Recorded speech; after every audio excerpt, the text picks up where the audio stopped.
from Pennsylvania. I'm so excited to be here to moderate this Fireside chat. Today we are fortunate to be joined by two remarkable film producers who are dedicated to bringing compelling stories to the forefront. Constanza and Doménica Castro, the visionary sisters behind 271 Films, founded their company to tell stories that push boundaries and connect audiences to their humanity and emotional intelligence. Their work spans award-winning films and commercials featured on prestigious platforms like HBO and Amazon, and has been showcased at major film festivals like Sundance. Their collaboration with Lena Waite's Hillman Graph Productions on the Rising Voices initiative exemplifies their commitment to empowering the next generation of BIPOC directors. Constanza and Doménica's projects have garnered over 2 billion views and include collaborations with top brands like Coca-Cola, Facebook, and Under Armour, as well as music videos for artists like Becky G. Their work is driven by their own experiences as bicultural Mexican-American women, bringing stories that provoke, inspire, and entertain a global audience. With that being said, I would like to welcome Constanza and Doménica Castro.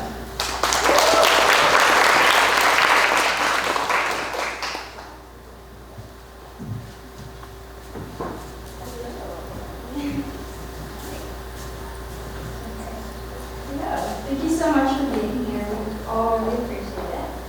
My first question for you is, what was a key moment that inspired you to take action and make your own production company? Thank you so much for having us.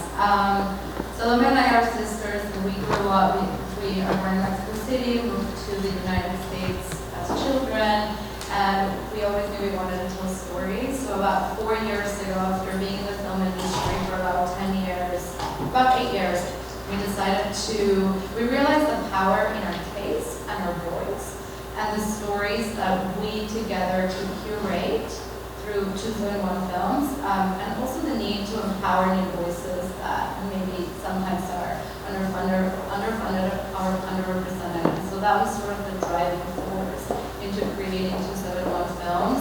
271 is the number of the house that we grew up in Mexico, and so we wanted to make it something that was uniquely us, that was, that could tell a story in terms of our upbringing, where we came from, the things that are important, values that we, that our parents gave us growing up. So I don't know if you want to add something. That's beautiful. Thank you so much. My next question is, what elements do you consider essential when selecting a story to retell? That's a great question. Because something to think about is, well, first of all, hello, I'm Constanza. And it's wonderful to be here and get the opportunity to speak with all of you. We've been so inspired by the panel that we just saw. It's just humbling and we're grateful to be here. But anyway, as far as the question, I think one of the key things to think about is your time and what, how you're investing. And so, and your talents, and your knowledge, and all of that. And so for us, when we're selecting a project, or we're choosing to engage in a project, we think about the what. So what is this movie? What's it about? The who's making this movie? Who's telling the story? Do we, resonate with the person who is going to be guiding this piece, whether it be the writer or the director. The why. Why do we need to make this movie? What about it is interesting, important? How does it, connect to us? The when. When does it need to get made? Is it, something that's relevant today and will be relevant in a month, in a year? Is it something that, can be made at any time and still be successful? And the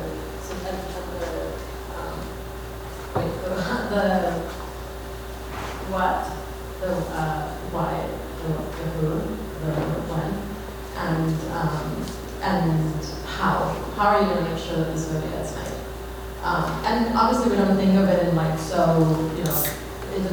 this is just kind of a way to give tools as to how we become involved in projects, but not, it's so much more involved. It's like you have to connect people, the story, et cetera, et cetera. think that's when we're producing. So sometimes we're telling our own story and we're like, okay, what are the things that really matter to us? What are the things that scare us? What are the things that move us? What are the things that, what's our biggest fear? What's our biggest shame? What do we not want to tell anybody? What would I never want to get out? Because I think when you watch a movie, it has to be very, very deep in order for it to be universal. So the more truthful that you're being, the more vulnerable that you are, the more honest that you are about what it is that you're putting out in the world, whatever that might be, your happiest moment, your scariest moment. I think that's when you find an audience, and that's when the stories that you're creating find the universality among, that transcend gender, culture, and that kind of unite everybody. So that's another way into how I, for example, look into what stories do I want to tell? Am I obsessed over it? Can I stay with this story? Sometimes stories take a very long time to create.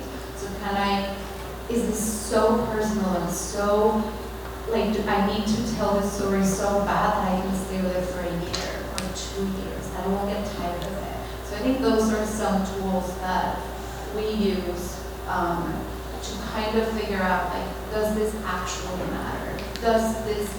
Is this important to put out? Yeah, I think that's really cool you're able to implement that into your work and with your own stuff. So my next question is, as Latinx filmmakers, your cultural background must influence your work.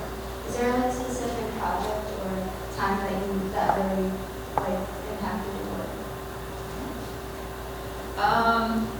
Like Donna said, we've been producing a lot of other people's work for a long time, and I think 3 years ago we got an opportunity to tell a deeply personal story. So we're both immigrants, so the theme was immigration. So we're like, okay, well, I know that, we know that, we're immigrants. And so that's when we really dove in. Donna likes to say, when you're diving into story, you kind of dive to the bottom of the ocean. You can't stay on the surface. You have to really go deep. And through that project, that's 8 minutes long. It was an animated short that explores immigration through the eyes of young adults under 30 years old who came to the United States as children. So I think that was one of the most personal stories, because both of us came to this country as children, and we knew and understood the different challenges that you face as immigrants in this country. And that also was a moment when we realized, okay, the more vulnerable that we were, the more specific that we were about a theme that we chose. And when we decided to tell a story, we found it to be incredibly rewarding to be able, I think somebody in the previous panel said that creativity can help you stay out of your own mind. And I think that is really, really important. Find an outlet to create, whatever that might be, writing, painting, telling your friends stories, creating on social media, to be able to unclog these thoughts and feelings that you have. Yeah, that's perfect. Yeah, and I think that really also ties into the theme of business. Yeah. My last question for you is, what advice would you give to young girls who want to tell their own stories or get into storytelling? The advice I would give is to write. Right? If you want to tell stories, you have to start by addressing what's in you, what's in your heart, in your mind, in your dreams. To really play with your imagination is essential. So getting creative, getting paper, a pen, or dancing, or just getting. To tell a story, you have to express something, right? So playing with expression in whatever way makes sense for you will eventually lead you to being able to tell your own story. And hopefully you'll be able to do it through characters, colors, and all the beautiful ways in which you can express. I think I would say, first recognize the value of you.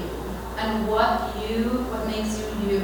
Because I think when I was growing up, it's so easy to compare yourself, to look around around and be like, oh, that seems like a way more interesting story to tell. Like, why does anything I have to say matter? So I think that was like a very shifting time in my life when I was like, wait, actually, what I have to say matters. My story matters. Where I come from matters. The things that make me uniquely me are what's going to make you really, really stand out. So I would really hope that you reach into the power of you and really recognize that everything that has been your journey up to this point is your superpower. That you have this like universe inside of you, and that all of you here could dive into your minds, your thoughts, your feelings, and create something so incredible. But you have to make it specific and unique. It can't be broad. Broad, I think, is the enemy of creativity and of being able to reach communities and different people and different audiences. So I think just be incredibly specific. And I would say, like, if you're starting out, write about what you know. Don't make up something else. Like, write about you. Like, okay, sometimes we write characters and we give them our names, you know, because we're like, that's easy. Like, I can write about me, you know, I can write my personality, my fears, my thoughts. We write our parents, we write people that we know, so don't shy away. Obviously, we later change names and we're like, oh, this is a little, you know, too specific. But don't be afraid to lean into the things that make you. That would be my advice. Thank you so much. Your words and your work are both truly inspiring. And you know, being Latina myself, like I understand the importance of having like our identities and our stories represented in film and television. So I appreciate you two for making space for those to thrive. And to everyone here, thank you for being a part of this discussion. Let's take inspiration and insights from this session and work it into our own lives and seek out and elevate the stories that need to be told by Doménica and Constanza. Thank you. Yeah, thank you so much for joining us. And now let's turn it over to our summit hosts, Gian and